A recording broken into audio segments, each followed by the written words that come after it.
Yeah, we're doing this game. I'm trying to break the ring and sort of trying to get in a position where I can sort of slowly take these guys down.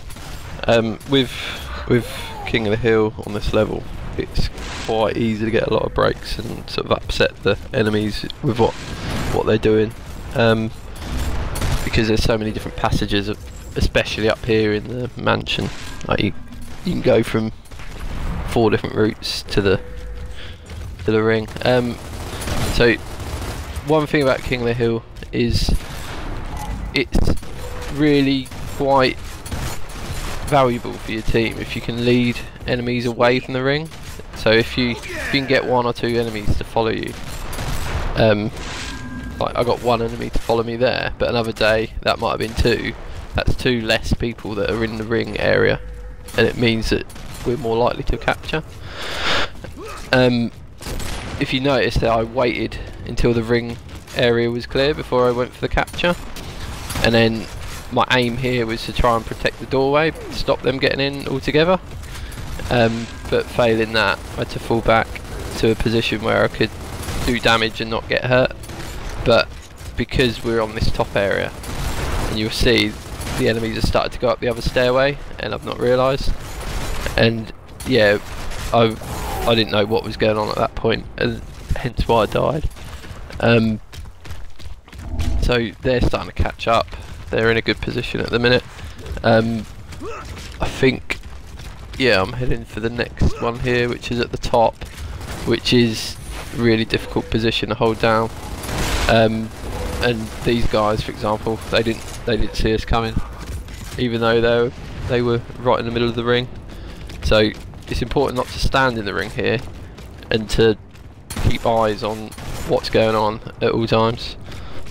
I'm trying to mark up the enemies and see how quickly they came onto us from that doorway, and luckily for us they all decide to come through that same doorway, so it's a fairly easy battle to take on, and I get a couple of kills here, I think. If they'd have mixed it up a bit, then it would have been a lot more difficult, and they would have broke the ring a lot sooner.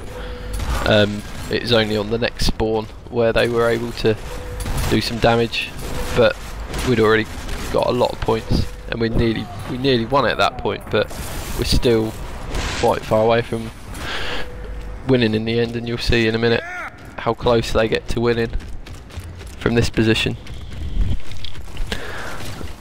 So the ring's moved outside to boom shot.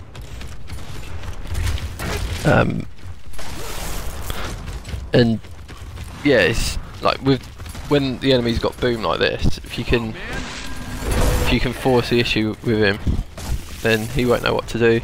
And then similarly to earlier, I'm not going straight in the ring because I know there's a few other guys still alive, and then just use the boom as bait, or use the downed guy as bait, and we cap, and I think that's all. I think it's all over, but obviously it's not.